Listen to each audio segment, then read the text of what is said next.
Hey guys, welcome back. We're going to talk about one of our core exercises, or our dynamic core exercise, where we're moving and working on some core. We're going to show you 4 different variations. They're not really progressions. Some are harder than others depending where their strengths and weaknesses are, but we're going to show you the 4 variations with the kettlebell today. The first variation we show is just a suitcase carry. Here's how we like to think about these core exercises. We want you to think about you're walking by a Cinnabon or maybe a Wetzel pretzel, and you're really trying to suck in that stomach and act like you're real fit when you walk by. And then we also want to act like we've got large lats or imaginary lat syndrome. We want to be big. So coach is going to act like he's important, he's nice and tight, and all he's going to do is walk forward in a controlled manner. Okay, he's got that kettlebell off his side. That's what we're looking for when we put the kettlebell on our hip. So if coach will stop and put the kettlebell on the hip, now it's stabilizing on the hip. We don't want that to happen. That's our first variation. Our second variation, again, we're talking about being big, imaginary lat syndrome, is we're going to do a front rack variation. We're going to put this kettlebell on our elbow, underneath our chin, and we're going to be nice and tight, and now we're going to walk forward. And as you can see, when he's walking forward, there's no swaying side to side. Shoulders are at the same level.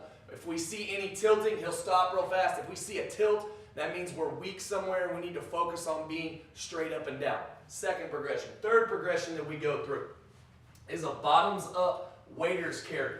Coach is going to take the kettlebell, he's going to put it up, he's going to make sure his tricep is parallel with the ground. From there, he's walking straight forward. We really love this one for our baseball, softball population because not only is it a great core exercise, it's great for scapular stability and serratus anterior, which is a hot button topic right now in the overhead thrower and overhead athlete. Our last variation that we'll show is our overhead carry. Coach is just going to take it, press it up overhead. He's going to have a locked elbow out as best as he can. What we'll say for this is if you've got an athlete that does not have the shoulder flexibility to do this, to keep the elbow completely locked out, this is not a variation you need to use. They do need to have the prerequisite of being able to hold their arm overhead with their elbow locked out. Again, coach will come back. Key points that we're looking for with all 4 of these variations.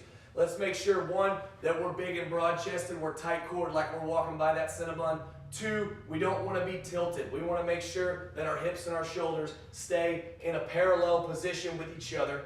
And 3, we want to make sure it's under control. These should never be done fast. These should be done with deliberate, slow movement. Continue to check us out for some more core exercises, and we'll see you guys next time.